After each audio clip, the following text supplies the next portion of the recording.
Good evening and welcome to syracuse.com's live district attorney debate. I'm Marie Morelli, editorial opinion leader for syracuse.com and the Post-Standard. And I'm joined tonight by 7-term district attorney Bill Fitzpatrick, Democratic candidate Chuck Keller, and conservative candidate Gary Lavine. We're coming to you live from syracuse.com's headquarters in downtown Syracuse. We'll start tonight with opening statements from the candidates, and then we'll ask a series of questions to get at each man's reasons for running and the differences in their policy. And beside me is my colleague Chris Baker, public policy reporter. Chris. We'll ask you to keep your answers brief so we can cover some ground tonight. Thank you for coming. Mr. Keller, you have the first opening statement. Sure, thank you. So first off, I'd like to thank our host here at syracuse.com. Having a debate like this is incredibly important in this community. My name is Chuck Keller. I'm running for district attorney. I've been a practitioner in the criminal justice system in this community for over 20 years. I've seen what works, what doesn't work, and I've seen that the criminal justice system in this community has failed. And what do I mean by that? The district attorney's office is the most powerful office in this community, and the district attorney is the most powerful person in that office. They set the tone, they set the policies, they set the procedures. The criminal justice system in this community, again, has not worked. And what do I mean by that? I have seen over the last several years, an office where career prosecutors have left in droves, where criminal prosecutions have not been prosecuted properly, where there's been acquittal after acquittal after acquittal. I intend to come into office to change the failures of the office and to make things better for Onondaga County and to keep the people safe. Thank you, Mr. Keller. Mr. Lavine. Thank you very much. When the Office of District Attorney is commandeered and weaponized to settle personal scores and to target those whose only offense is that they disagree with the incumbent, there is an urgent and compelling need to restore integrity to the office. Ask Sean Broughton, ask Tom Dady, ask Ken Bush, ask the two lawyers litigating against Core and City Hall in the Inner Harbor case what happened when the district attorney showed up fronting for Core and the master corrupter Todd Howe. It's malodorous, it stinks to the stratosphere, and it needs to be changed. I repeat for emphasis, it is a compelling and urgent task for the voters to restore integrity to the office. Thank you, Mr. Lavine. Mr. Fitzpatrick. Thank you. And I thought the Jets were going to get beat up tonight. Thank you very much for this opportunity. Let me just tell you, I've had an extraordinary career, 28 years as your elected DA. I want to talk about something very, very simple that happened early on in my career, and that was the prosecution of Juanita Hoyt. This office right here in Onondaga County, we changed the way that child deaths are investigated in the United States, and as a result of that, the SIDS rate has been cut in half. More recent accomplishment, after the horror of Parkland, I put together 65 professionals in this community to issue the School Safety Task Force, which this paper commented on very, very favorably. 65 law enforcement, educators, parents, students, and most importantly, I think, mental health professionals. And we put together a blueprint that's designed to keep your kids safe. That's a record anybody should be proud of, and I hope I can have your trust for 4 more years. Thanks, Mr. Fitzpatrick. Chris. Thank you all. We'll start with some questions. Mr. Fitzpatrick, we'll start with you. Lawmakers in Albany have been very active in changing the criminal justice system. Right. First, they raised the age of criminal responsibility to 18. Now, starting January 1st, rules about cash bail and turning over evidence to defense will change. You've indicated you don't support some of these changes. Right. How will they affect the day-to-day operation of your office? Well, I'll give you a very quick example. It's not only the operation of my office, it's the safety of this community. Your paper covered extensively that individual, I won't name him, this case is pending, who had a prior homicide conviction on his record 20 years ago when Steve Doherty, who's now a judge, prosecuted him. Under the new bail statute, he must be released. So in all likelihood, he'll be indicted before January 1st. But come January 1st, he'll be released back into the community. There's nothing anybody can do about it, no judge or anything else. Some reforms were necessary, but I think well-intentioned legislators in Albany have created some serious, serious unintended consequences. It affects my office in a very, very stark way, but we've been dealing with it since April. And I would say it's a very, very bad time to change the captain of the ship come January 1st. We're ready to go, and we're going to be able to deal with it. Mr. Keller, same question looking at some of these state reforms. So there's been a lot of fear-mongering about the changes to the bail, the bail reforms and the discovery reforms. And what do I mean by that? Well, the bail reforms, whatever your position is on whether or not a person should have cash bail or not, or a person should be held pretrial detention, I think everybody can agree that the amount of money a person has access to is not the indicator of whether or not they're going to come back to court or whether or not they're dangerous. For instance, I use an example. I had somebody I represented some time ago. They were charged with an attempted murder. They had enough money to bail out. They committed another offense, and I can say that because they ended up pleading guilty, got out on the old system because they had enough money to do so. Where people who are low-level offenders who don't have access to that cash bail are being held. So although there are issues I have with the system, and one of the issues I have is with the reform is that Albany hasn't really provided guidance in terms of funding and how to implement these things. But I think fundamentally, changing the system from cash bail to something else is a needed reform. Good. Mr. Lavine. My credo is continuous improvement. There should be constant scrutiny of the system, how it works, and what does not work. Bail should never be deployed as a punishment. That's blatantly unconstitutional. In certain exigent circumstances, bail is appropriate.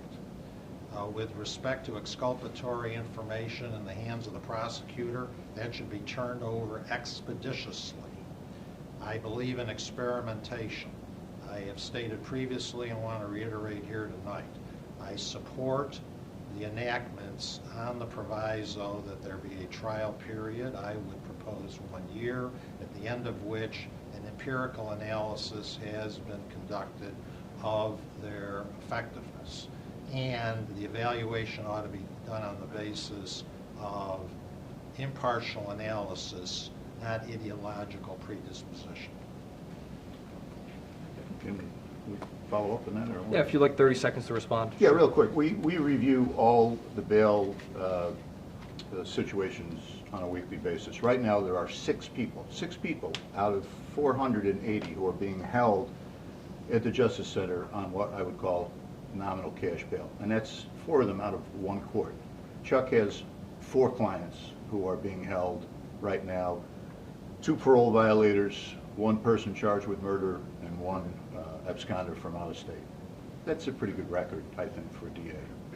Mr. Keller, you plan to cover this on nominal bail. Yeah, just quickly. So, following up on what Ms. Lavine said, some years ago, New Jersey eliminated their cash bail system. And in doing my research and following up on New York's reforms, I looked at their numbers. Their numbers are now in. And their state reports from their criminal justice system have indicated that there's been no real negative impact to eliminating the cash bail system. They've done more to eliminate than New York has. And there hasn't been any marked increase in recidivist crime or crimes committed by people on bail, and there's been a very marginal increase in people who failed to appear. So in New Jersey, we're talking about a success. So, and I think that New York can do at least as well as New Jersey. Okay. Mr. Lavine, anything else you'd like to add? Okay. All right. Mr. Keller, I'm going to come to you with this question. Right. Race is a big issue in policing and in public safety and also in the criminal justice system. Do people of color encounter a different criminal justice system in Onondaga County than white defendants? I would say that yes, but it's a little more nuanced than that. So what I mean by that is that there's a sense and a perception, and again, a lot of times the justice system perception is reality, that if you are not a person of means, that you do not get the same justice in this county and this community that other people do. And frankly, I've seen that personally. And that's a real problem, both that it actually happens and in fact that there's a strong perception that happens. And it disproportionately falls on people of color.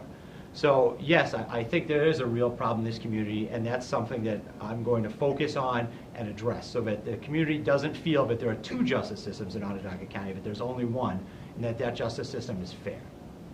Can you say a little bit about how you would do that? Well, the first thing I would do is apply policies fairly across the board. So what I mean by that, so as an example, some years ago, there was this issue with this leaving the scene of accidents, okay? Bill's son got involved in something like that, and one of his prosecutors got involved. And Bill's office, both himself and his first assistant, had indicated that the way those persons behaved, it was not a violation of the statute.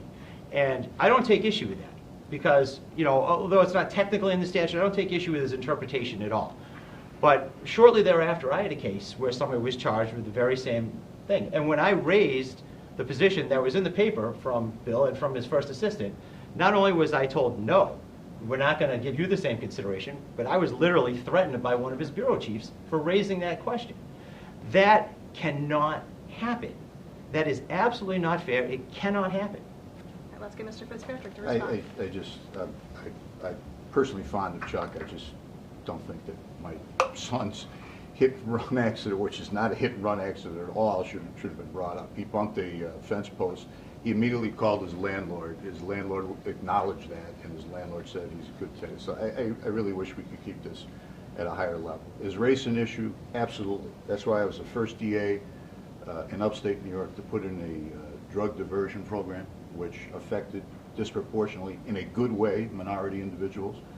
I've never prosecuted crack cocaine different than powder cocaine because of its racial impact. I developed with Chief Dennis DeVal a very, very standardized stop, frisk, and question policy. Anybody that was stopped, officers had to fill out a form. That's based on a policy. And I'm out of time. I wish I could go on about the things that I do to make sure that everyone is treated equally in the justice system in Onondaga County. Mr. Lavine, on this issue? When I first started in politics, there were perhaps a dozen assistant district attorneys. There are now 50 of them. 48. 48, thank you, Mr. District Attorney. 30 investigators, and the population of the county is no larger than it was when I got started.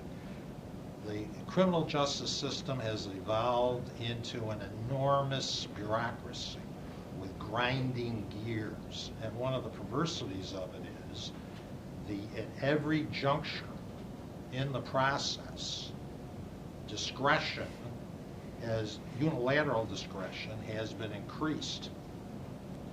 At the street level with the police, with the prosecutors.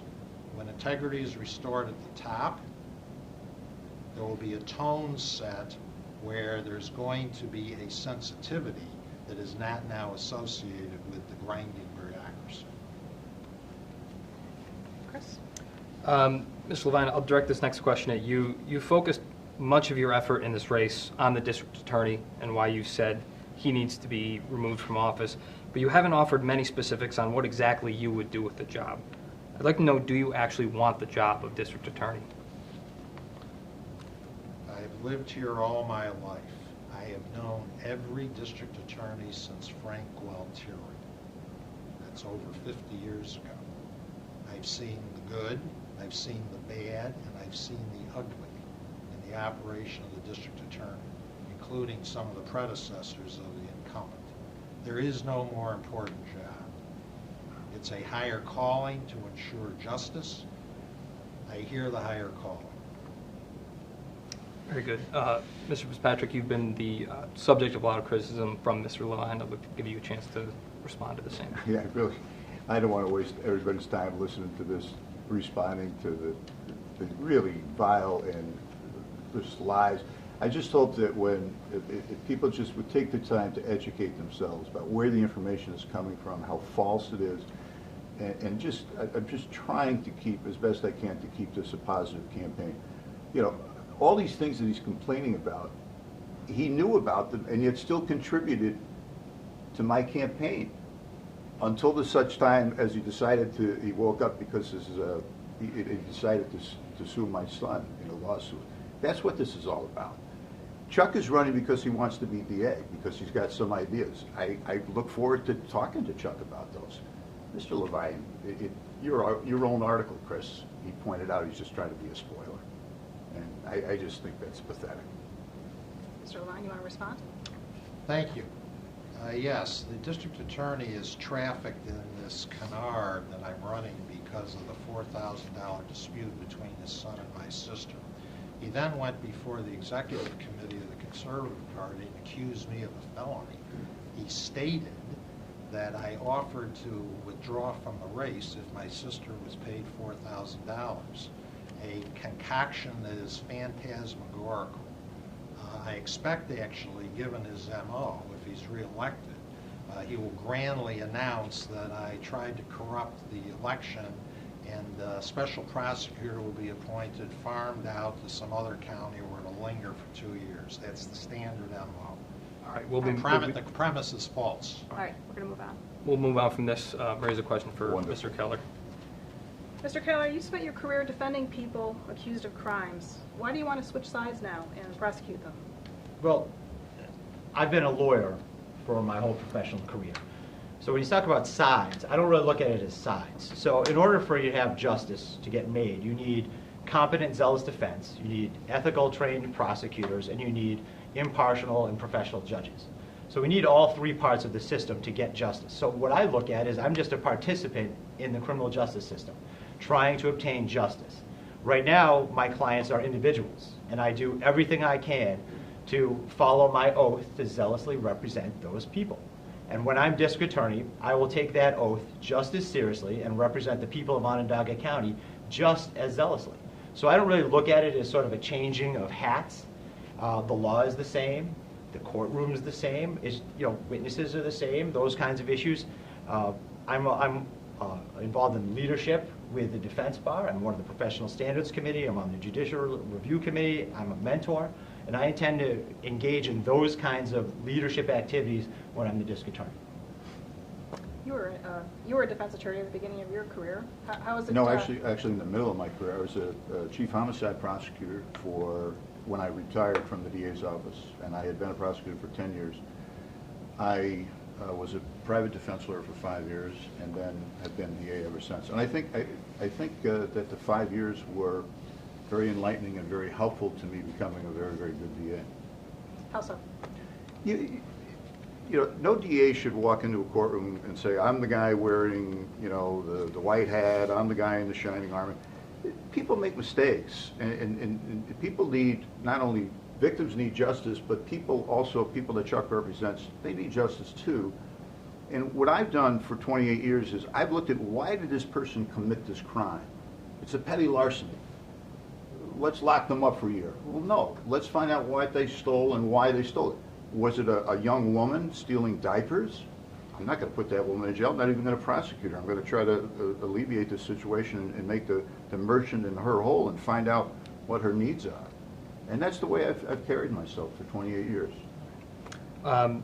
Lavine, your background is mostly in corporate law and energy policy. How do you think that experience would translate to the DA's office? Well, may I point out, Queens County, which is 4 times the population of Onondaga County, is going to have in January 1 Melinda Katz as their next district attorney. So far as I know, she never tried a criminal case. I will paraphrase the next district attorney of Queens County. I have the management, administrative experience to lead a successful reform effort in the office. And I certainly have not spent my entire career nurturing and living off the broken criminal justice system. In my view, it would be very salutary to have an outsider review the entire operation. By the way, I'll do it in 1 term, and I'll get out. Could I just have Sure. a brief response? So, Briefly. to what Bill said specifically, he and I, this is our second forum, and I've heard what Bill says, and fundamentally, when he talks about restorative justice and discretionary prosecution, he and I sound like we're literally on the same page. The problem is that I could take Bill, we could do one of those undercover boss things. I could take him into the courtrooms and show him that is absolutely not what's happening on a day-to-day basis. And so I don't know where the disconnect is. I hear what he says, and I see what happens in a courtroom every single day. And I literally say the same things he just said, and it falls on deaf ears repeatedly. And I'm told that it's because of the topic. So 30 seconds to respond, Mr. Fitzpatrick. What's the name of the case? Give me the name of the case. I have a very, very active appellate system in my office. If you don't like an offer from an assistant DA, you go see that person's supervisor. You go see the bureau chief, or you come see me. With all due respect, Chuck has never called me and said, hey, Fitz, could you take a look at this? I'd be more than happy to. But if he gives me the name of the case, I can go back. I can't talk about generalities. My people do what I tell them to do, and they follow my policies, or they go somewhere else. All right. We'll change gears again, and Mr. Fitzpatrick, we will start with you. Okay? Earlier this year, your office moved to expunge more than 8,000 marijuana convictions. Yes. These convictions have been on the books for years. Yes. Mr. Keller has said that his presence in this race may have influenced your decision. If you believe marijuana convictions were an injustice, why didn't you do it until now? Well, first of all, I started the program in November, which I think Chuck announced in February. And when he announced in February, he never said that he was going to do anything about marijuana, so that's just not true. Why didn't I do anything about it before now? Because I don't believe in legalizing marijuana, and I thought that the legislature was at a point where they were going to pass this, and to me it became an instance of fairness and justice at that point. I will tell you that I have historically vacated convictions in the past to help particular individuals, particularly 3 individuals that ICE was going to deport because they had drug convictions from the 1980s, for God's sakes. And they were going to deport them in the very contemporaneously, in other words, now. And these people had jobs and children. I vacated all 3 of those convictions at the request of 3 different and very, very good lawyers who came to me for assistance.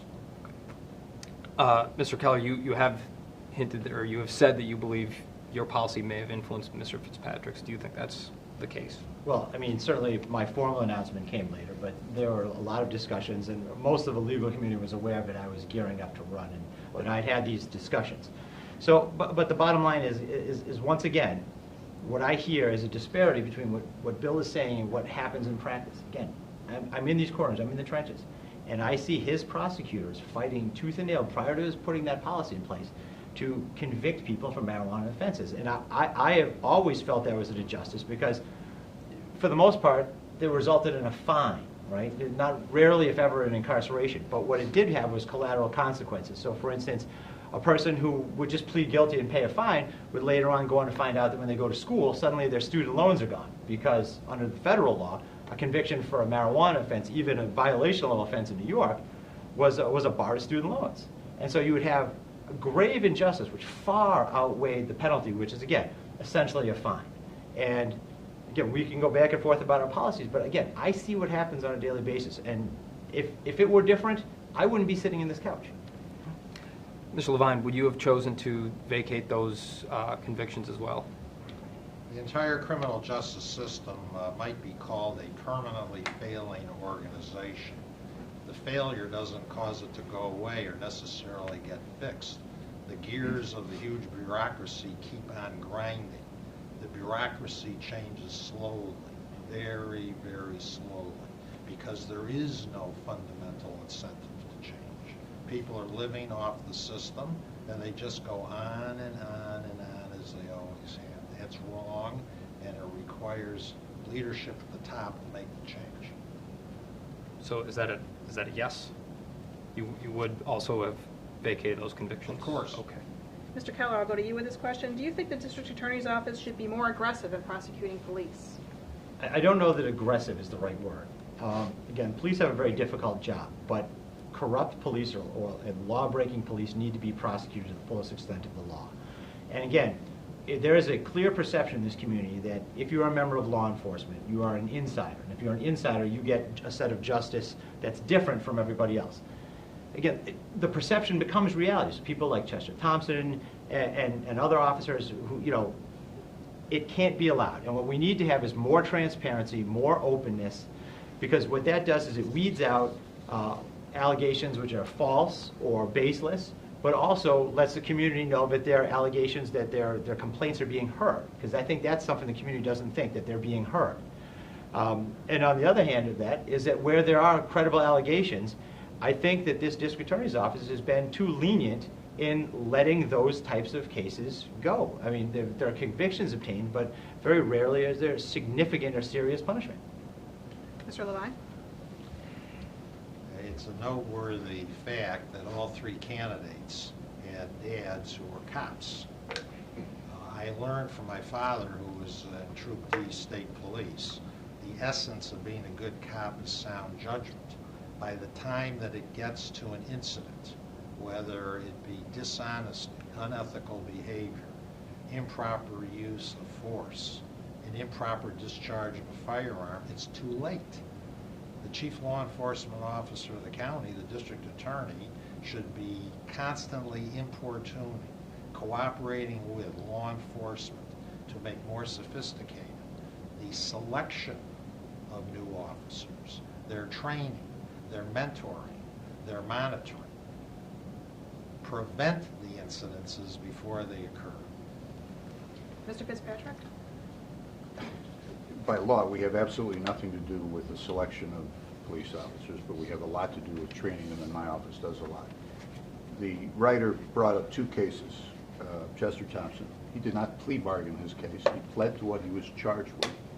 After he was convicted, I am strongly advocating for a law that any officer on duty having consensual sex with a victim be charged with rape in the third degree, similar to a jail deputy right now. The second case, Alonzo Grant, I moved to dismiss the charges against Mr. Grant. I testified for him at trial. The person that was the star witness for the officers, who was a disaster, was Frank Fowler, who was endorsing Mr. Keller. To that end, in the officers in those cases, though, there were no charges brought against them, should there have been? No, absolutely not. That what they did was not, and I don't think anybody really, including Mr. Grant, argues with that they should have been prosecuted or charged with a crime. But their conduct was not exemplary, and the charges against Mr. Grant were and should have been dismissed by me. Do you feel, does your office treat police differently when it comes to prosecuting enough crimes than it does the average citizen? Police officers are different. I've made this point before in a forum with Chuck. You know, Chuck's point at the previous thing was, you know, cops are no different. They are different. You know, cops go up into burning buildings. Cops ran up the stairs on 9/11 and tried to rescue people. But when it comes to breaking the law, I will treat them fairly. I'm not going to be headhunting to get cops. I agree with, you know, Chuck didn't like the word aggressive. I don't like that word either. You know, in some instances of minor offenses like gambling or some other thing, in one case, a marijuana thing, I gave officers an opportunity to resign, which I think is fair. I think I would do that for an average citizen as well. But cops who are corrupt, who abuse their authority, unfortunately, should be prosecuted. And I've prosecuted, as I've said many times, sadly, I've prosecuted several dozen cops in 28 years, some of them personally.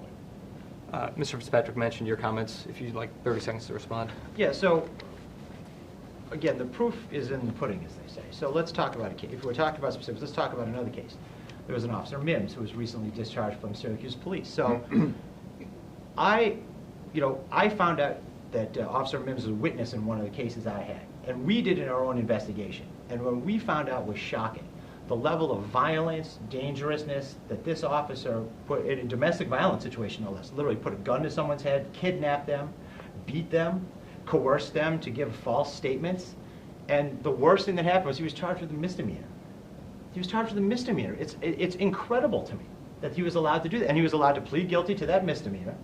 And he was allowed to leave the community with a conditional discharge. So he essentially got a criminal conviction and lost his job, but received no punishment.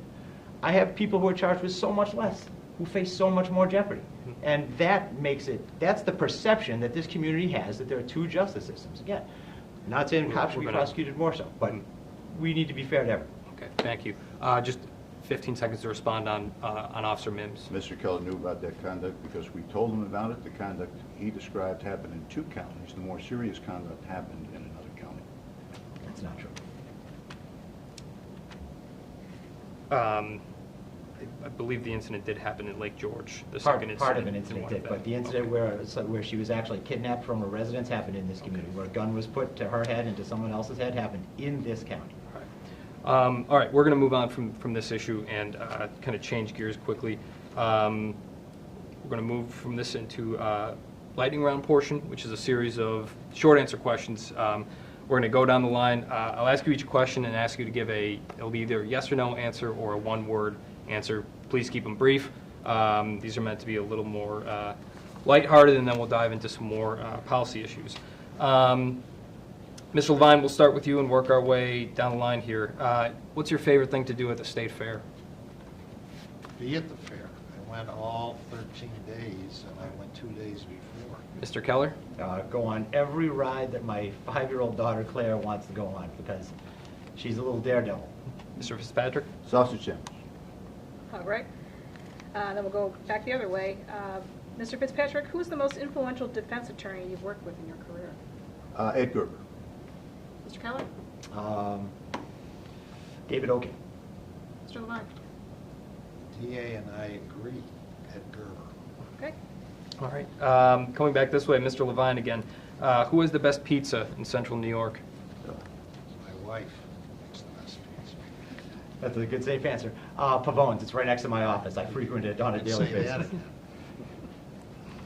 Lentos in Brooklyn, where I grew up. Sorry, I'm not losing votes by picking a favorite in Central New York. All right. Mr. Fitzpatrick, what's the best season in Central New York? Fall. Mr. Keller? Spring. Mr. Lavine? DA and I agree again, the autumn. Okay. Stop the presses. Mr. Keller, we'll start with you on this one. Who is the greatest Syracuse mayor in recent memory? I'm going to go with Ben Walsh. Mr. Fitzpatrick? I'll leave out Ben because he's got a lot more to accomplish. Tom Young. All right. Mr. Lavine? Well, I'm the oldest person here, and I'm going to say, in my experience, Anthony Henniger. All right. We'll stick with you, Mr. Lavine. Wegmans, Price Chopper, or Tops? Oh, all three, Okay. depending on Chuck? Wegmans for baked goods, Price Chopper for fruits and vegetables. Mr. Fitzpatrick? Nice and easy laughing. All right. Last one. We'll start with you, Mr. Fitzpatrick. Did you pass the bar exam on the first try? I did. Yes. no, but my son did. He said, "Don't worry about it, Dad. You did okay." All right. Thanks for indulging us and playing along. We'll move back to some more significant questions here. Mr. Keller and Mr. Fitzpatrick, you disagreed on whether the DA's office currently requests nominal bail. I know we covered this, so we'll just touch on this briefly. But Mr. Fitzpatrick, what is the current policy on setting nominal bail? We discourage it. I reviewed the jail records before this forum, and there are 6 people being held right now as we speak in the Justice Center on nominal cash bail. 4 of them are from one court, and we've spoken to the administrative judge about it. The judges there insist on setting bail. Chuck probably knows what court I'm talking about. And the remedy for that is for their lawyers to go to county court, and which we would not oppose, and ask the judge to release the person on their own recognizance. My personal experience in 20 years in the justice system is exactly the opposite.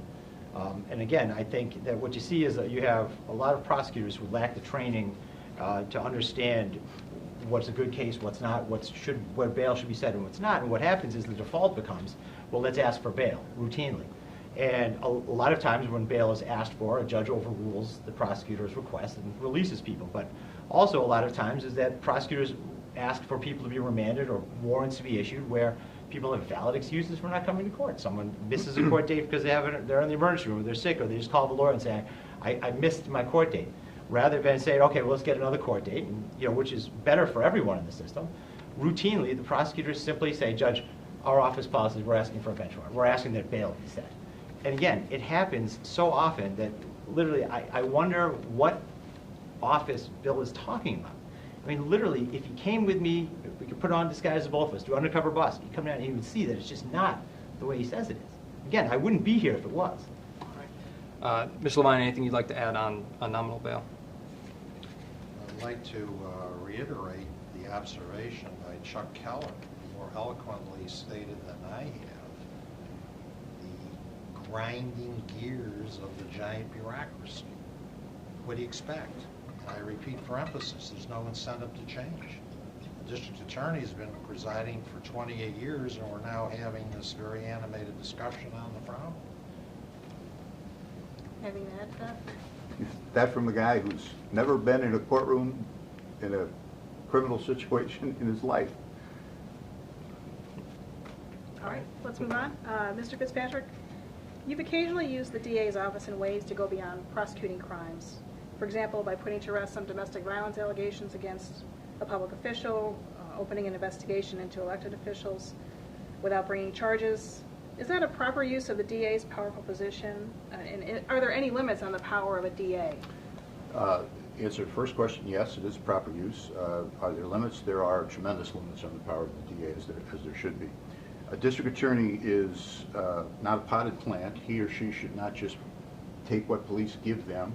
My office has been very, very proactive with preventative programs. And a DA also has the power under the law to investigate malfeasance or misfeasance by a public official. Little known statute, but it exists. We also have the power to issue grand jury reports.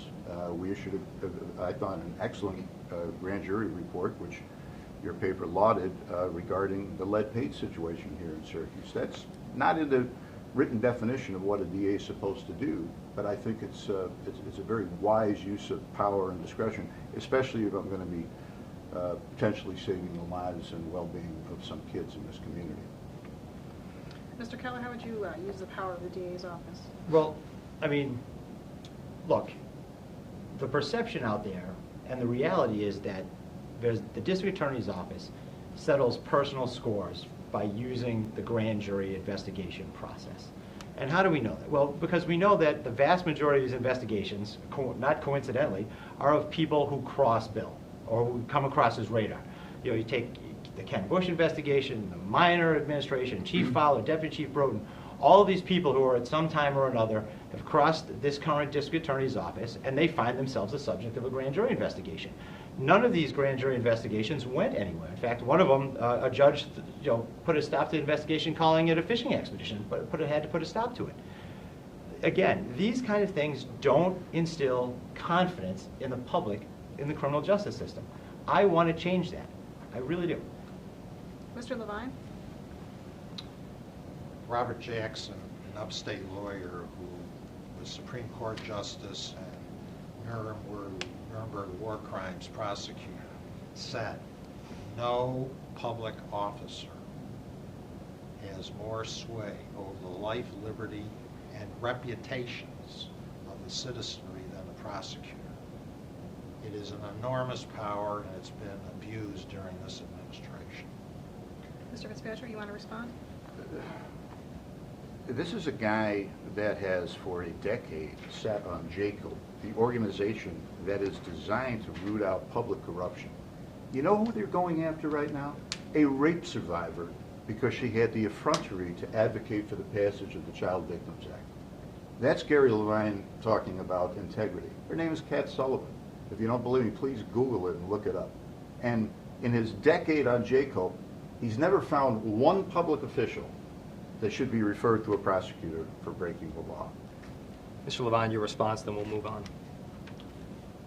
Well, it's highly paradoxical for the district attorney to make that statement, considering he was co-chair of the Governor's Commission, Moreland Act Commission on Corruption, which was abruptly terminated by the governor, subject to severe criticism by the then United States Attorney for the Southern District. And the district attorney defended the abrupt termination. I would be very happy anytime, any place, and in any manner to compare my service on the Joint Commission on Public Ethics with what transpired in the Moreland Commission. I just have to point out, you see how he completely avoided my statement about Kat Sullivan, didn't even mention her name. And I personally turned over 24 files to Pre Parara, who was the United States Attorney, regarding public corruption. All right, we will move on from this. Mr. Keller, a question for you.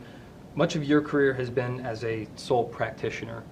What makes you think you have the experience to manage an office of 48 ADAs, 34 investigators, and 30 support staff? Well, before I was out in private practice, I was both an instructor at the Syracuse University for several years, and before that, I was a supervising attorney with Hiscock Legal Aid Society, which is a large office with a large number of attorneys, support staff, investigators, those kinds of things. So I have experience working with those folks and helping direct them to do their jobs. I know all the people who work in the DA's office. I know them. I know all the prosecutors. I know all the investigators. I know members of law enforcement. These folks and I have very strong professional relationships. They know what I'm about. I intend to lead by example. What do I mean by that? I intend to work hard. I intend to be in the office as often as I can. I intend to be in courtrooms watching and trying to get them to, understand how to do their jobs to the best of their abilities. And I think, as far as, supervising, I think that, again, the best way to do it is to lead by example. That's what I intend to do. Very good. Well, may I? Oh, sure. Having been General Counsel of Niagara Mohawk, then a Fortune 500 company, and Deputy General Counsel of the United States Department of Energy, I learned firsthand the greatest obstacle to progress is institutional inertia. It requires, of course, buy-in from the bottom, but the prerequisite to reform is leadership at the top. And the leadership of the District Attorney's Office is now inert. If he's reelected, there won't be any change. Mr. Fitzpatrick? It was a Fortune 500 company. The problem is the fortune came from us because of keeping political people on the payroll like Mr. Lavine. But Well, just to respond to the question, you clearly have the most experience in the office. What makes you think you deserve another term? an unproven, an unmatched record of success. We are an office that is copied by 30 other states with a program that I devised, a committee that I devised, the Committee on the Fair and Ethical Administration of Justice, which deals with training, prosecutorial ethics, mutual assistance, and best practices. There's actually a federal program that's designed around that. I brought diversion into upstate New York, which is why the state prison population right now is down 30% in the last 15 years, and why New York is still the safest large state in the United States of America, because of programs that I adopted and other counties throughout upstate New York have copied, and I'm very proud of that. Very good. Okay. Mr. Fitzpatrick, Mr. Lavine said he would only serve one term. You're running for your 8th term. Will it be your last term? I will decide in 2 years, Marie. It's probably the first time I've ever thought about that, but I'm in good health. The office is run very well, and we'll see. Sure, I think we've got time for probably one more question. And we'll start with, Mr. Lavine, we'll start with you. 98% of felony cases end in a plea bargain. It's often said that defendants plead guilty just to get out of jail. Is this how the criminal justice ought to work? Is it dispensing justice? The most important ramification of the circumstance you describe is the prerogative, the discretion of the prosecutor, which is enormous. And when there's a failure of integrity at the top, which is then tethered to that enormous discretion, it is a prescription for subversion of the entire system. That's why it's so important to restore integrity at the top. Mr. Keller? Well, I mean, the fact that the vast majority of cases are disposed of by result of plea bargain leads to the question, well, what happens to the 2% that aren't? And, again, Bill touts his office's success rate, but I mean, let's look at the, again, I can say I run a 5-minute mile, but that doesn't make it so. But let's look at numbers, right? So in 2017, the office lost 50 jury trials. 50. That's more than one a week. That's just, that's a staggering number of losses. This year alone, there's been 4 homicide acquittals. 2 other homicides were dismissed because of prosecutorial error, which are currently on appeal. And those numbers don't equate with public safety. So what we're seeing is either we have cases which are being prosecuted which shouldn't be, or we see cases where somebody's dropping the ball along the way. And if somebody's dropping the ball along the way, we have to answer ourselves why. And I don't think the current administration is able to take an honest look in the mirror and say, hey, we're making mistakes here. We are failing, and we need to do better. And I intend to do better. Let me just interrupt the I hate Bill Fitzpatrick tandem to my right and answer your question. Yes, cases should be plea bargains. Not everybody should be prosecuted. Not everybody should be thrown in jail. And I think a compassionate DA is a good thing, a person who listens to the equities of the situation. And people like me, a DA like me, who has 8 diversionary courts as well as 3 other diversionary programs for people who break the law. 2016, our conviction rate was 75% at trial. 2017, it was 71% at trial. And in 2018, we had the highest conviction rate at trial we've ever had at 81%. You'd like to address the 50 cases that Mr. Keller brought up? No idea what he's talking about. He might be talking about traffic tickets and Fabius, but we did not lose 50 trials. Well, I can respond to that. Those Okay. are numbers from the New York Department of Criminal Justice Services. They're right from statistics. You can go online and look them up yourself. Please do. You can look at the number of violent felony acquittals. You can look at the number of homicide acquittals. This very paper covered the fact that half of the homicide trials in 2017, I think there's 7 of them, were losses for the district attorney's office. His own first assistant said, you know, they said it wasn't a good year for us. It wasn't a good year for us. But that kind of thing has continued. Did the juries get the cases wrong, Chuck? I wasn't there. I don't know. Maybe you're there at some of them. You represented some of them. I mean, if you can't have it both ways. You can't say the juries are wrong and I'm going to convict all these people and I'm going to wave a magic wand and I'm going to convict everybody, or the system, you know, worked. We tried our case, a good defense lawyer raised a reasonable doubt, and the jury let the guy go. But we've had a very, very consistent over my tenure conviction rate of about 78% in homicide cases. And he's right, we did have a bad year. We instituted some changes in the last 2 years. We've had very, very good success. May I? Sure. Briefly. This definition of success embodied in the metric of number of convictions reflects the grinding bureaucracy. It's the wrong definition of success. The critical juncture at which discretion is exercised by the district attorney's office is a decision whether to proceed with a case at all. I believe in changing the definition of success for the office of prosecutor. Of course, 1, protecting the public.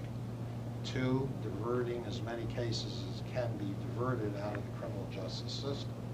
And 3, not trumpeting prosecutions and convictions is the definition of success. It shouldn't be. All right. I think that comes to the end of our questions.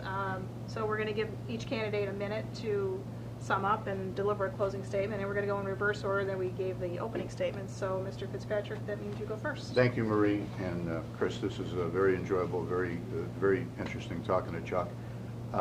I just want to tell you, I had the gift of a lifetime to represent you for 28 years. I love the people of this county. But I listened for one word, and I listened intentionally from my 2 opponents, and that word was victim. I never heard it out of either one of their mouths all night. Victims need a champion in court.